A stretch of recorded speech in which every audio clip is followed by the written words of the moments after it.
Mheshimiwa Naibu Spika, jimbo la Malinyi ni jimbo ambalo limekuwa kisiwani, tuseme pembezoni, lakini ni jimbo ambalo linapokea maji, limekuwa kama bakuli linapokea maji kutoka maeneo mbalimbali ya miinuko. Mvua zinanyesha kwingine, Malinyi tunapata mafuriko.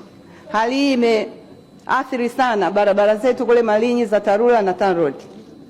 Mheshimiwa Waziri wa Ujenzi ni shahidi, alikuja kule Malinyi mwaka jana mwezi wa 4, akaona hali halisi ya mafuriko, lakini aliona madaraja la Namuhanga pamoja na la Mtofurua likiwa limesombwa na maji. Na aliahidi kuwa mwezi wa 7 mwaka jana lile daraja lingekuwa limeanza ujenzi. Lakini mpaka leo ni mwaka sasa na miezi 4.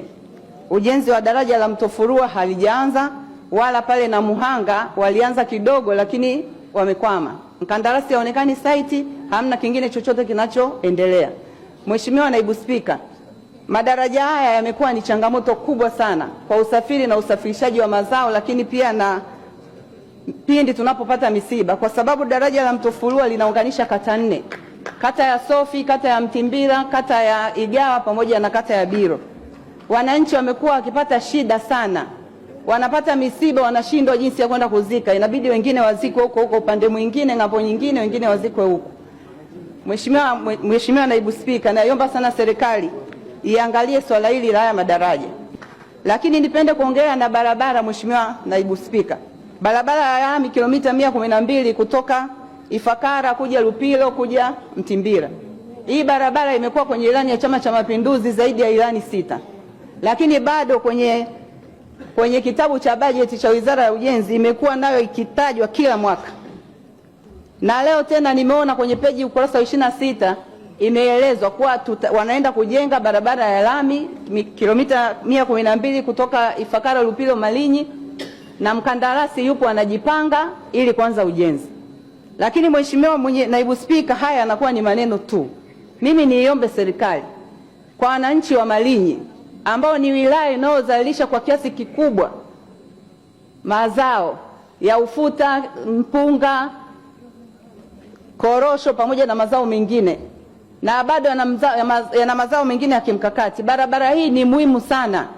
Kujengwa kwa barabara hii kutafungua fursa nyingi katika wilaya ile ya Malinyi.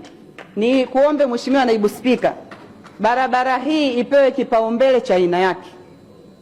Katika mkoa wa Morogoro, wilaya ya Malinyi ndio wilaya ya kwanza inayozalisha chakula kwa wingi. Mheshimiwa Spika, napenda pia kuongelea barabara ya kutoka Malinyi kwenda Luchemba, Londo na Mtumbo.